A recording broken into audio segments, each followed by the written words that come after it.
Assalamualaikum student, I am Salman Hasan. Welcome to my YouTube channel Sindh board academy.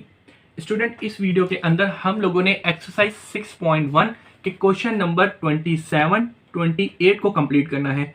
याद रहे ये दोनों क्वेश्चन आपके पास पेपर में आ चुके हैं और दोनों ही बहुत ज़्यादा इंपॉर्टेंट हैं। तो चलिए इनका सोल्यूशन स्टार्ट करते हैं। तो यहाँ पर देखिए मैंने क्वेश्चन नंबर 27 ले लिया है जो कि आपके पास पेपर में आया हुआ है। देखने को यूँ तो ये बहुत ही ज़्यादा मुश्किल लगता है लेकिन बहुत ही ज़्यादा आसान है। स्टूडेंट, बात ये बता दूं कि ये जो क्वेश्चन है इस फॉर्मूले की मदद से हो सकता है, यानी कि ये जो क्वेश्चन है इसका डेरिवेटिव से मल्टीप्लाई हो रहा है, हम इसकी मदद से कर सकते हैं। आप करना चाहें कर लें, लेकिन मसला ये है कि ये टाइप के जो क्वेश्चन है आपको आगे टाइप मिलेंगे लेकिन वहां पे आपको इस फॉर्मूले से नहीं करने पड़ेंगे, सब्स्टिट्यूशन मेथड से करने पड़ेंगे। तो लिहाजा आगे जाके और वही चीज आपके ज्यादा पेपर में आ रही होती है और आधी से ज्यादा एक्सरसाइज में इसी इनके सब्स्टिट्यूशन मेथड को फॉलो करना पड़ता है। तो लिहाजा इसीलिए मैं आपको इन क्वेश्चंस को इन फॉर्मूले की मदद से नहीं करवा रहा, मैं आपको सब्स्टिट्यूशन मेथड से करवा रहा हूं ताकि अब आपको आदत पड़ेगी तो इंशाल्लाह आगे जाके जो एक्सरसाइज होंगी वो आपको आसान लगना स्टार्ट हो जाएंगी। ठीक है, तो यही मेन वजह होती है कि बच्चों को ज्यादातर चैप्टर नंबर 6 मुश्किल लग रहा होता है। ठीक है, तो इसीलिए आपकी बेसिक से शुरू की एक्सरसाइज से बेसिक्स करवा रहे हैं ताकि आपको आगे आसानी हो। तो चलिए ये स्टार्ट करते हैं। तो बेटा आपको इसके ऊपर लेना है एंटी डेरिवेटिव। तो सोल्यूशन लिखा, सोल्यूशन लिखने के बाद एक बार दोबारा से क्वेश्चन लिख लिया 1 - 1 जो लिमिट दी है। क्वेश्चन आपको दिया x की पावर 4 प्लस 2x³ ठीक है, फिर plus 3x² plus 4x plus 5 की पावर 2/5 ठीक है, ये मल्टीप्लाई हो रहा है 4 plus 6x plus 6x² plus 4x की पावर क्यूब ठीक है, और dx। सिंपल जो क्वेश्चन लिखा था वो लिख लिया। अब इसके ऊपर एंटी डेरिवेटिव लेना है। अब आपको ये वाली बात पता है कि भाई ये सीधी इक्वेशन तो है नहीं, यानी कि कोई फार्मूला लगा के इसको सीधा तो हम कर नहीं सकते। तो लिहाजा देखेंगे इसका डेरिवेटिव से मल्टीप्लाई हो रहा है तो जरा देखेंगे इसका जो डेरिवेटिव है जी से आगे बिल्कुल मल्टीप्लाई हो रहा है। तो लिहाजा यहाँ पे हम इसको किससे सोल्व करेंगे, यूजिंग सब्स्टिट्यूशन मेथड। तो लिहाजा आप लिख देगा यहाँ पे सब्स्टिट्यूशन मेथड ठीक है, जिसको सब्स्टिट्यूशन मेथड किससे सोल्व करेंगे। तो सब्स्टिट्यूशन मेथड क्या है, जो बड़ी एक्सप्रेशन होगी उसको हम सोल्व करेंगे। तो सबसे बताएं बड़ी एक्सप्रेशन कौन सी है इस टर्म के अंदर, ये है या ये है जी, ये वाली है। तो देखिए यहाँ पे x की पावर क्या है 3 है, यहाँ पे x की पावर क्या है 4 है, तो ये बड़ी एक्सप्रेशन है। तो लिहाजा बड़ी एक्सप्रेशन को हम क्या करते हैं, लेट कंसीडर कर लेते हैं y। तो सर देखिए यहाँ पे x की पावर 4 प्लस 2x³ ठीक है, plus 3x² plus 4x plus 5 ठीक है, ये आपने बड़ी एक्सप्रेशन को क्या सपोज कर लिया y। अब इसके ऊपर हम लोग क्या लेंगे, डेरिवेटिव। तो y का डेरिवेटिव dy ओवर dx के अंदर कन्वर्ट हो जाएगा। अब x की पावर 4 का डेरिवेटिव लें 4x³ कन्वर्ट हो जाएगा, और इसका 2x की पावर क्यूब लें तो 3x की पावर 2 कन्वर्ट हो जाएगा। फिर इसके बाद 3x की पावर 2 का कन्वर्ट लें तो 6x की पावर 1 कन्वर्ट हो जाएगा। इसी तरह से 4 का डेरिवेटिव 4 हो जाएगा, और 4x का डेरिवेटिव 4 हो जाएगा। 5 का डेरिवेटिव 0 होगा तो 0 इसके अंदर ऐड करूंगा, मेरे पास यही एक्सप्रेशन आ रही होगी।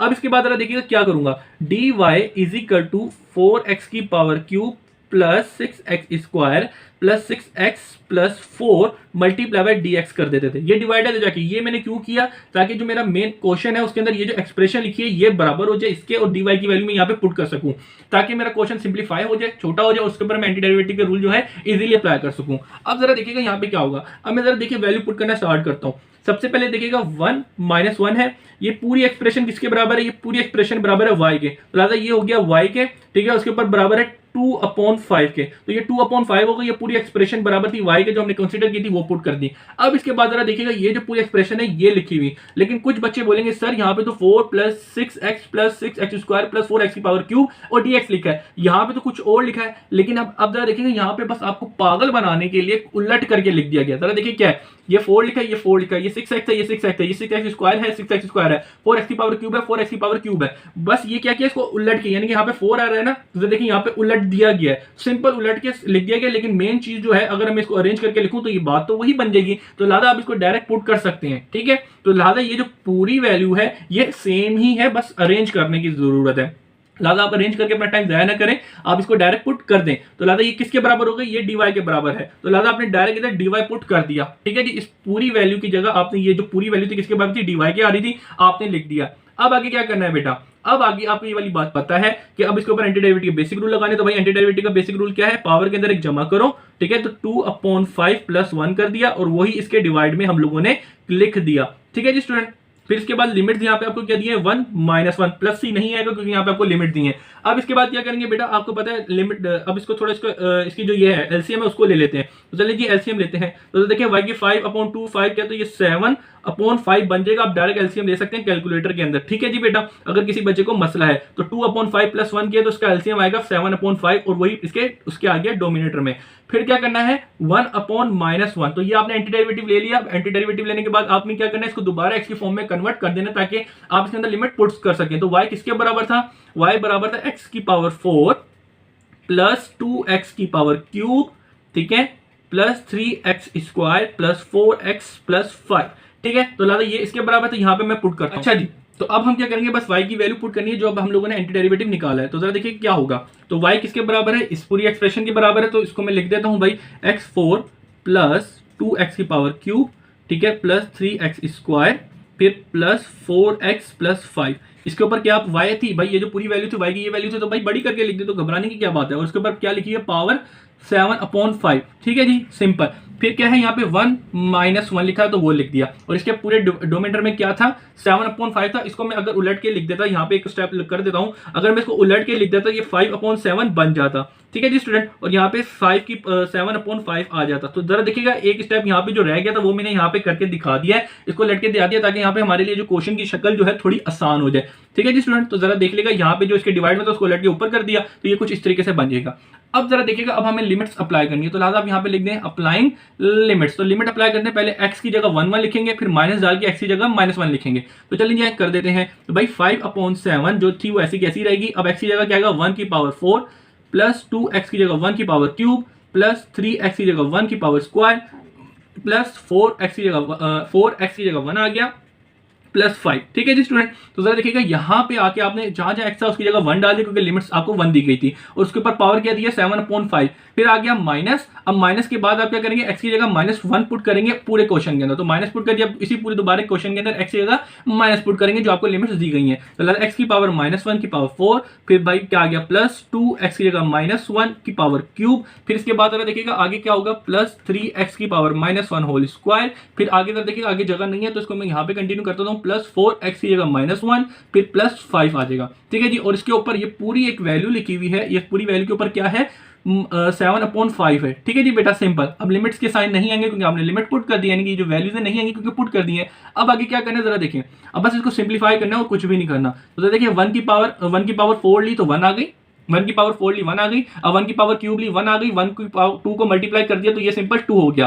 फिर इसी तरीके से प्लस 1 की पावर स्क्वायर ली 1 हो गया, और 1 को 3 से मल्टीप्लाई किया 3 हो गया। अब 1 को 4 से मल्टीप्लाई किया तो 4 हो गया, और प्लस ऑलरेडी लिखा था वो ऐसी का ऐसी रह गया। 7/5 उसके ऊपर पावर थी वो यूं की यूं ही रह गई। अब जरा देखिए माइनस था, माइनस के बाद आगे जरा देखिए माइनस की पावर 4 है, ऊपर पावर इवन है तो ये प्लस हो जाएगा, माइनस के बजाय प्लस का 1 हो जाएगा। इसके बाद जरा देखिए माइनस 1 की पावर ऊपर क्या है 3 है, ये इवन वैल्यू इवन पावर, तो इवन का मतलब है कि -1 माइनस ही रहेगा। तो -1 को 2 से मल्टीप्लाई किया तो ये माइनस का हो जाएगा। फिर उसके बाद में 1 का होल स्क्वायर किया तो 1 हो जाएगा, ऊपर पावर इवन है तो ये पॉजिटिव हो गया। 3 को फिर 1 से मल्टीप्लाई किया तो ये 3 हो गया। फिर आगे चलते हैं तो ये प्लस माइनस माइनस का 4 हो जाएगा, और प्लस 5 कर दिया। अब इसके ऊपर पावर क्या है 7/5, ठीक है जी बेटा, सिंपल। उम्मीद है अभी तक जो सिंपल है सिंप्लीफाई किया और कुछ भी नहीं किया। अब जो चीजें हैं उनको ऐड करते हैं, जरा देखिए क्या होगा। तो 1 और 2 कितना हो गए 5, 1 और 2 3, और 3 और 3 कितने हो गए 6 और 4 कितने हो गए 10, और 10 और 5 15। तो 15 की पावर 7/3, ठीक है जी। फिर आगे चलते हैं, जरा देखिए 1 - 2, और ये इसको जरा देखते हैं क्या होगा भाई। 1 और 3 कितने हो गए 4, 4 और 5 9, 9 में से माइनस का 4 किया तो 5 बच गए, और -2 किया तो आपके पास यहाँ पे कितना आ जाएगा, कैलकुलेटर में करके देख लेता हूं ताकि सिंप्लीफाई भी हो जाएगा। देखिएगा बेटा जैसे जैसे पूरी वैल्यू लिखी हुई है आप पूरी वैल्यू लिख दें। अगर किसी बच्चे को कोई मसला आता है कि भाई आंसर प्लस में आएगा माइनस में आएगा, पूरी वैल्यू आपने कैलकुलेटर में लिखी, इसको सिंप्लीफाई किया तो क्या आ गया +3 आ गया। तो लिहाजा आपने यहाँ पे कर दिया भाई 3 लिखा, और उसके ऊपर पावर क्या थी 7/5 आपने वो लिख दिया, ठीक है जी बेटा, सिंपल। तो यहाँ पे देखिए आपका ये आ गई है सिंपल, लेकिन आपका जो आंसर बुक में पीछे लिखा गया है हम वही बिल्कुल लेके आएंगे। तो कैसे ला सकते हैं जरा देखिएगा, 5/7 है, ठीक है। इसके बाद ये 15 की पावर क्या लिखी हुई है 7/5, उसको ऐसी कैसी रहने दें। इसी तरीके से 3 की पावर क्या लिखी है 7/5, बस हमने इसको सीधा करके लिख दिया और कुछ भी नहीं करके लिखा। आप जरा अपनी बुक के पीछे जाएंगे आपको यही आंसर मिलेगा। उम्मीद है बेटा ये वाला जो क्वेश्चन था आपके पेपर में आया हुआ है, समझ आ गया होगा।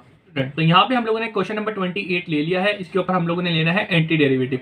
अब आप इसको देखेंगे तो आप इसके ऊपर डायरेक्ट एंटी डेरिवेटिव अप्लाई नहीं कर सकते, ये सीधा नहीं है। इसका मतलब यह है कि इसको कोई different way of anti derivative हमने सोल्व करना पड़ेगा। सबसे पहले अगर आप इसको गौर से देखेंगे तो इस फॉर्मूले के तहत आप इसको सोल्व कर सकते हैं, लेकिन यहाँ पे मैं आपको किससे सोल्व करना सिखाऊंगा, सपोज किससे, सब्स्टिट्यूशन मेथड से। क्यों? क्योंकि वो आपको आगे जाके भी काम आएगा। तो चलिए इसको सोल्व करते हैं, इसका एंटी डेरिवेटिव लेंगे। तो जरा देखिएगा क्या करेंगे बेटा, 1 - 1, ठीक है जी। यहाँ पे आपको जरा देखिएगा मैं क्या करूंगा, x की पावर 3 प्लस x प्लस 6 की पावर -1/2, ठीक है, 3x² प्लस 1 dx, ठीक है। क्या किया मैंने कि यहाँ पे जो डोमिनेटर में था इसको मैं ऊपर ले गया, तो प्लस का था तो ये माइनस का साइन हो गया। ये मैंने क्यों किया, ताकि जब मैं देखूंगा भाई ये जो टर्म है इसका डेरिवेटिव से मल्टीप्लाई हो रहा है, तो इसको थोड़ा सिंप्लीफाई करने में ये मेरे लिए आसानी होगी, इसलिए इसको मैं ऊपर लेके चला गया और थोड़ा सीधा कर दिया। अब हम क्या करेंगे बेटा, अब जरा देखेंगे इसका ये जो चीज है ये इसका डेरिवेटिव इससे मल्टीप्लाई हो रहा है, 3x² बन जाएगी और x का डेरिवेटिव 1। तो लादा देखेंगे इसका डेरिवेटिव से मल्टीप्लाई हो रहा है, तो लादा यहाँ पे मैं क्या करूंगा, इसको y जो बड़ी टर्म होगी इसको y सपोज करूंगा और फिर यहाँ पे उसका जब डेरिवेटिव लूंगा तो ये टर्म बन रही होगी, तो यहाँ पे सब्स्टिट्यूट करूंगा और फिर सिंप्लीफाई करूंगा तो मेरा जो एंटी डेरिवेटिव वो मेरे सामने आ गया होगा। तो लादा इसको मैं सिंप्लीफाई किससे कर रहा हूं, सब्स्टिट्यूशन मेथड। तो लादा यहां पे लिख दूंगा using substitution method, using substitution method को यूज कर रहा हूं। तो चले जी आ जाए। तो सब्स्टिट्यूशन मेथड में क्या करते हैं, जो बड़ी सबसे बड़ी एक्सप्रेशन होती है उसको y कंसीडर करते हैं। तो यहाँ पे बड़ी एक्सप्रेशन क्या लिखी है, x³ प्लस x प्लस 6, ठीक है। इसके ऊपर डेरिवेटिव ले लेते हैं, तो dy/dy, y का डेरिवेटिव dy/dx हो जाएगा, 3x² हो जाएगा, इसका डेरिवेटिव 1 हो जाएगा, और 3 का डेरिवेटिव x जो 6 है इसका डेरिवेटिव 0 0 इसके अंदर ऐड करूंगा, यही टर्म मेरे पास आ जाएगी। तो लिहाजा इसलिए मैंने उसको डायरेक्ट डेरिवेटिव आप लोगों ने ले लेना है, ज्यादा मतलब कि एक एक स्टेप करके दिखाने की जरूरत नहीं है। फिर आप जरा देखिए क्या करेंगे, यहाँ पे dx डिवाइड हो रहा था, इससे मैंने यहाँ पे मल्टीप्लाई कर दिया। ये क्यों कर दिया कि जरा देखेंगे 3x² प्लस 1 dx 6 के बराबर है, dy के बराबर है। ये पूरी वैल्यू बनाने के लिए यहाँ पे मैंने dy को उधर डिवाइड से उधर मल्टीप्लाई कर दिया, ताकि यहाँ पे मैं वैल्यूज पुट कर सकूँ, ठीक है। तो चलिए हम पुट करते हैं। तो लिहाजा ये जो वैल्यूज आपने निकाली है उनको पुट करते हैं। तो जरा देखिए क्या होगा, 1 - 1, तो यहाँ पे x की जगह आ जाएगा y की पावर क्या बनी हुई है, -1/2 मल्टीप्लाई बाय किसे, 3x² प्लस 1 dx। तो भाई ये किसके बराबर है, 3x² प्लस 1 dy के। तो लिहाजा आपने dy से कंसीडर कर दिया। तो अब जरा देखिए ये जो पूरा क्वेश्चन है ये आपके पास y की फॉर्म में आ गया, और इसके ऊपर हम एंटी डेरिवेटिव का बेसिक रूल लगा के इतने मुश्किल क्वेश्चन को डायरेक्ट हम क्या कर सकते हैं, इसका एंटी डेरिवेटिव ले सकते हैं। तो चलिए ये लेते हैं। तो सबसे पहले जरा देखेंगे क्या करेंगे भाई, एंटी डेरिवेटिव का रूल क्या होता है भाई, इसके अंदर जो पावर उसके अंदर एक जमा कर देंगे और वो ही इसके डिवाइड में लेकर आ जाएंगे, ठीक है जी स्टूडेंट। अच्छा जी, प्लस ही यहाँ पे करेंगे, नहीं प्लस ही नहीं करेंगे, क्योंकि यहाँ पे आपको लिमिट दी है, तो लिमिट जब दी गई है तो हम प्लस ही नहीं लगाते। अगर इसको मजीद सिंप्लीफाई करते हैं तो भाई सिंप्लीफाई करने के लिए क्या करना है, यहाँ पर भाई जो पावर है उधर एलसीएम ले लें, तो -1/2 प्लस 1 किया तो यहाँ पे 1/2 आपके पास आ जाएगा, और यहाँ डोमिनेटर में भी 1/2 आपके पास आ जाएगा, तो 1 - 1 हो गया, ठीक है जी बेटा, सिंपल। अब 1/2 है, इसको उलट के ऊपर ले जाऊंगा तो ये कुछ इस तरीके से बन जाएगा 2, ठीक है, 2 बन गया और 2 बन गया, और 2 ऊपर आ जाएगा इसको, और y की पावर 1/2 जो थी उसके ऊपर पावर की लिमिट जो थी वो थी, यानी कि y की पावर 1/2 था, ये उलट के ऊपर 2 ऊपर आ गया था, 1 इसके नीचे होगा, तो वो मैंने नहीं लिखा क्योंकि बात एक ही है। तो लिहाजा ये आपने क्या निकाली, एंटी डेरिवेटिव निकाली है। लेकिन आपको पता है आपको जो फाइनल आंसर होना चाहिए वो x की फॉर्म में होना चाहिए, क्योंकि यहाँ पे आपको जो क्वेश्चन है वो भी x की फॉर्म में ही दिया गया है। तो लिहाजा भाई y किसके बराबर लिया था आप लोगों ने, y लिया था x³ x प्लस 6 के बराबर लिया था। तो ये जो आपने आंसर निकाला है इसके अंदर y की वैल्यू पुट करें तो जरा देखिए क्या बन जाएगा, ये कुछ बन जाएगा, y की वैल्यू क्या आ गई, x³ प्लस x प्लस 6 की पावर 1/2, ठीक है जी, 1 - 1। तो अब जरा देखिए क्या करेंगे, ये x के फॉर्म में आ गया, यानी कि पूरा फाइनल आंसर आ गया। तो अब हम लिमिट पुट कर देंगे इसके अंदर। भाई लिमिट पुट करने का क्या तरीका होता है, भाई ऊपर जो लिमिट दी है वो x की जगह आ जाएंगे, फिर माइनस करके जो दूसरी लिमिट दी है वो पुट कर देंगे, सिंपल। तो चलिए करते हैं। तो भाई ये 2 था तो वो बाहर का बाहर ही रहेगा। तो देखिए x की जगह क्या आएगा, सबसे पहले 1 उसकी पावर क्यूब प्लस x की जगह आ जाएगा 1 प्लस 6, ठीक है जी स्टूडेंट, ये हो गई पहली कहानी खत्म। फिर करेंगे माइनस, अब दूसरी लिमिट पुट करेंगे माइनस करने के बाद, तो ज्यादा मेन चीज वही रहेगी, लेकिन यहाँ पे हम लिमिट क्या है, -1 है, तो वो आ जाएगा। तो भाई +-1 और +6। उम्मीद है कि ये चीज आपकी क्लियर होगी, लिमिट कैसे पुट की है। अब इसको करना है सिंप्लीफाई, तो जरा देखिए हमारे पास क्या आंसर आ रहा होगा। अच्छा जी, ये बात भी बता दूं कि इसके ऊपर पावर 1/2 थी और 1/2 थी वो यूं की यूं ही लगी रह गई। तो जरा देखिए 1 का क्यूब लिया 1 प्लस ये 1 का 1 ही रहेगा और +6, और इसके ऊपर पावर 1/2 है वो यूं की यूं ही रही। अब आपको पता है -1 के ऊपर पावर क्यूब है, पावर इवन है, तो ये -1 ही रहेगा। फिर ये प्लस माइनस माइनस हो जाएगा, और ये +6 की पावर होल उसके ऊपर क्या लगेगा 1/2। उम्मीद है ये चीज भी आपको सिंपल समझ आ गई होगी, बिल्कुल बच्चों वाली है। अब 1 और 6 कितना हो गया, 8 की पावर 1/2, अब आगे चलते हैं माइनस, जरा देखिएगा क्या है, माइनस माइनस प्लस और प्लस किया तो यहाँ पे प्लस का 4 आ जाएगा 1/2। ठीक है जी बेटा, सिंपल। अब जरा देखिएगा आगे क्या करना है। अब ये 1/2 और ये 1/2 किसके बराबर होता है, 1/2 स्क्वायर रूट के बराबर होता है, तो लादा इसको कन्वर्ट करते हैं स्क्वायर रूट में। ठीक है जी बेटा, तो स्क्वायर रूट 4 के ऊपर भी आ जाएगा क्योंकि 1/2 बराबर होता है स्क्वायर रूट के। अच्छा जी, अब मजीद सिंप्लीफाई करने के लिए इसको जरा देखिए मैं क्या करूंगा। स्क्वायर रूट ऑफ 8 करें, अगर आपको नहीं आता, देखिए स्क्वायर रूट ऑफ 8 बराबर होता है 2/2 के, 2/2 के। अगर नहीं आता तो आप डायरेक्ट पूरी वैल्यू डालें, जरा देंगे 2/2 आपके पास आ जाएगा। उसके अलावा 4 का स्क्वायर रूट है, 4 का स्क्वायर रूट क्या होता है, 2 होता है। ठीक है जी बेटा, तो ये आपका क्या आ गया, आंसर आ गया। लेकिन आप इसको मजीद अच्छा करने के लिए आप जरा देखें तो आप इसको इस तरीके से कर सकते हैं। 2 इन दोनों के अंदर कॉमन आ रहा है, 2 आपने बाहर निकाला तो अंदर आपके पास √2 माइनस, क्योंकि 2 यहाँ से चला √2 बच गया, माइनस माइनस और 2 यहाँ से चला गया तो 1 बच जाएगा। तो ये 2 को मल्टीप्लाई करूंगा तो ये 4 √2 - 1। तो अपना आप जो फाइनल आंसर है कुछ इस तरीके से भी लिख के दे सकते हैं। तो लिहाजा इस क्वेश्चन का जो एंटी डेरिवेटिव है इस फॉर्म में भी आ सकता है, चाहे तो यहाँ पे भी छोड़ सकते हैं, यहाँ पे भी छोड़ सकते हैं, जिसमें आपका दिल करे। ठीक है जी स्टूडेंट, तो आपकी जो बुक में है फिलहाल तो यहाँ पे छोड़ा गया, तो इसलिए मैंने आपको यहाँ तक ला के दे दिया है। उम्मीद है बेटा ये क्वेश्चन आपको समझ आ गया होगा, बहुत ही ज़्यादा आसान था। आप इसकी प्रैक्टिस करेंगे तो आपको समझ और अच्छा तरीके से इनकी प्रैक्टिस हो जाएगी। इंपॉर्टेंट क्वेश्चन है, इनकी तैयारी जरूर कीजिएगा। अल्लाह हाफिज़।